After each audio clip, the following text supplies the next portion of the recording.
even though the Minnesota Vikings do have future Hall of Fame cornerback Patrick Peterson playing at a Pro Bowl level, by the way, 2 interceptions against the Bills, called game, should be NFC Defensive Player of the Week, all that stuff, they could use some depth at the cornerback position. Now, the issue certainly is not Peterson, but the rest of the crew, they could potentially use a little bit of help. So Cameron Dantzler went out IR before the Bills game. He's out at least until Week 14 against Detroit, so he's going to miss 3 more games against the Cowboys, the Patriots, and the Jets. John Sullivan's done a pretty good job in the slot, so respect there. Akayleb Evans, who played extremely well against the Commies, was sort of he had a tough go of it in the first half against the Buffalo Bills. Gave up a touchdown, gave up 50 yards receiving, whatever. But Evans is in concussion protocol, so TBD if he's going to be able to suit up a Sunday against the Dallas Cowboys.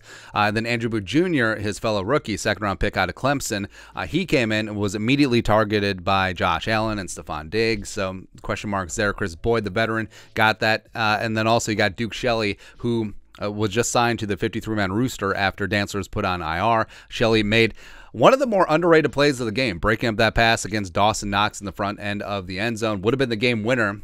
So props to Duke Shelley, the former Chicago Bear, former Kansas State Wildcat. Woo! That's right, getting things done. Also, they have Tagown on the practice squad. But I'm not saying that you're going to sign someone who's just going to come in and start. That's not going to happen. It is a next man up mentality where if Evans can't go, it is going to be Booth. Maybe it is going to be Duke Shelley out there on the outside. But they need a little bit more depth, whether on the practice squad or at the bottom of the 53-man roster, to weather the storm of injuries at the moment in time. And now free agent options. Now, most of these are hilarious, and most of these are just like, hey, that guy. You know, Trey Waynes is only 29, even though he said he's basically retired. Whatever. He got his money with the Bengals. Respect. Love me the pride of Michigan State. Joe Hayden is out there with the Steelers. You know, Joe Hayden and Patrick Peterson are the same age. Tavon Young, formerly of the Bears. AJ Bouye, who's a guy that I liked a lot throughout the years, whether it was with the Texans or the Jaguars. He was last with the Panthers. Vernon Hargreaves. So Vernon Hargreaves has been sort of passed around the leagues. Like, he's got potential, but just can't pan out. Josh Norman, the ageless wonder, 34. Hey, if we're looking for zone cornerbacks, Josh Norman and Richard Sherman are just out there.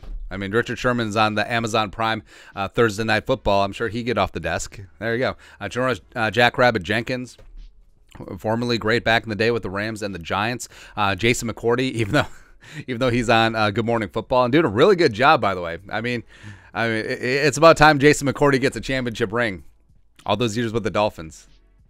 Just kidding. I know he's with the freaking Patriots. And then, of course, they got Mac Alexander just floating out there. Even though last year, the return of the Mac last season didn't go great. Didn't go great. I think the more logical option is looking at who's on other teams' practice squads. Now, the drawback here is if you do poach from a practice squad, you do have to add that player to the 53-man roster, whereas free agents, even veteran free agents, you get signed to the practice squad. The Vikings have 2 open practice squad spots right now. But on other practice squads, I mean, there's some old friends, and then there's some pretty talented players. I mean, Nate Hairston was in camp with the Vikings. He knows that Dontel from Denver days, even though he was sort of up and down in training camp and preseason. That could be an option for a guy who knows the defense from this season. Same thing with Harrison Hand, the former 5th-round pick out of Temple, formerly a Baylor, was a Rick Spielman pick. Quasey was very adamant, like, hey, Rick Spielman, guys, feh. But he signed with the Giants, and then now he's currently on the Bears practice squad. This would be a way to yoink. Also, do you know he's only 23? Actually, it's incorrect. He turned 24 on the 12th, so he's like 23 plus a year. Close enough. Either way, he's young. Xavier Rhodes, someone who's not young, and someone who was active in the Vikings-Bills game, but no, it's probably not going to happen. Craig James was with the Vikings for a cup of coffee, the former Gopher. He's only 26. He's bounced around the league. Also, this would add another chapter to the dumbest rivalry in sports history. Darryl Worley of the Ravens, Herb Miller, who's been elevated a couple times for the Browns. Maybe Quasey and Andrew Berry could work something out. Even though we're past the trade deadline, it'd just be like, hey, we're going to take Herb off the practice squad. Don't protect him. Ugo Amadi, coming in from the Chiefs, a guy who's bounced around the league a little bit, former Jaguar. Kendall Sheffield, speaking of a guy who was a mid-round pick, is only 26, still has some potential. He's currently on the Cowboys practice squad. That would make sense since the Vikings play the Cowboys. They would be able to get the 4-1-1 on the Cowboys defense and offense from Sheffield, who would sing like a canary.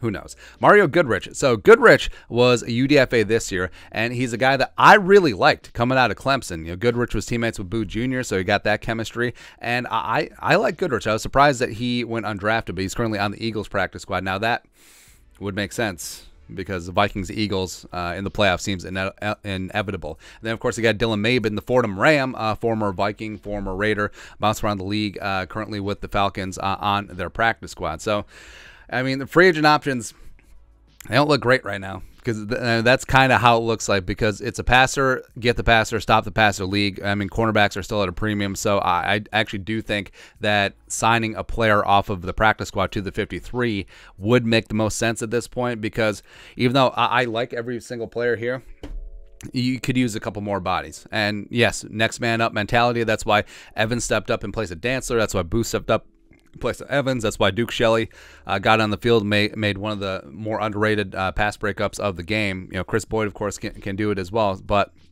they need a little something. They need a little something in that cornerback room. But your thoughts are thoughts. The Vikings need to sign some cornerback depth. Let us know your thoughts, our thoughts in the comment section below. Subscribe for daily Vikings takes. Want to support the work? Put a little something in the Venmo. But till next time, Skol production value.